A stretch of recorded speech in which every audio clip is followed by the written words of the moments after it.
প্রিয় দর্শক, আপনি মানেন আর না মানেন, এশিয়াতে ভারতের প্রতিদ্বন্দ্বিতা করবে এমন কোনো দল আর বেঁচে নেই। অর্থাৎ এশিয়াতে একমাত্র দল ভারত, যার কোনো প্রতিদ্বন্দ্বী নেই। এটা এখন অকপটে স্বীকার করতে হবে সবাইকে। শ্রীলঙ্কার বিপক্ষে বাংলাদেশ যেমন বাঘ থেকে রীতিমতো বিলাই হয়ে গিয়েছিল, ঠিক ভারতের বিপক্ষে পাকিস্তানের একই অবস্থা। বলতে হবে বাংলাদেশ পাকিস্তান ভাই ভাই, দুই ভাইয়ের একই হাল। যে ম্যাচটা আমরা প্রত্যাশা করি হাড্ডাহাড্ডি কিংবা উত্তেজনাপূর্ণ একটা ম্যাচ হবে, সেই ম্যাচেই হয়ে যায় একতরফা। যেটা আমরা দেখেছি আগের দিন বাংলাদেশের বিপক্ষে শ্রীলঙ্কা, আর আজকে পাকিস্তানের বিপক্ষে ভারত। উল্লেখ্য, প্রথমে ব্যাটিং করতে নেমে রীতিমতো ব্যাটিং ব্যর্থতায় পাকিস্তান।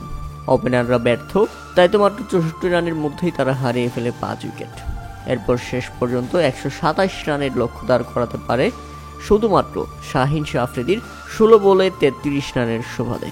আর যেভাবে ব্যাটিং করতে নেমে শুরুতেই শুভমান গিলের উইকেট হারালেও কোনো চাপই স্পর্শ করতে পারেনি ভারতকে, এবং শেষ পর্যন্ত দুর্দান্ত জয় তুলে নিয়েছে তারা। পাকিস্তানের বিপক্ষে 7 উইকেটের বড় এই জয় ভারতকে সত্যি আরো বেশি সাহস যোগাবে, কেননা এটা এখন নিশ্চিত হয়ে গেছে যে এশিয়াতে ভারতের চির প্রতিদ্বন্দ্বিতা বলতে আর কিছু রইল না।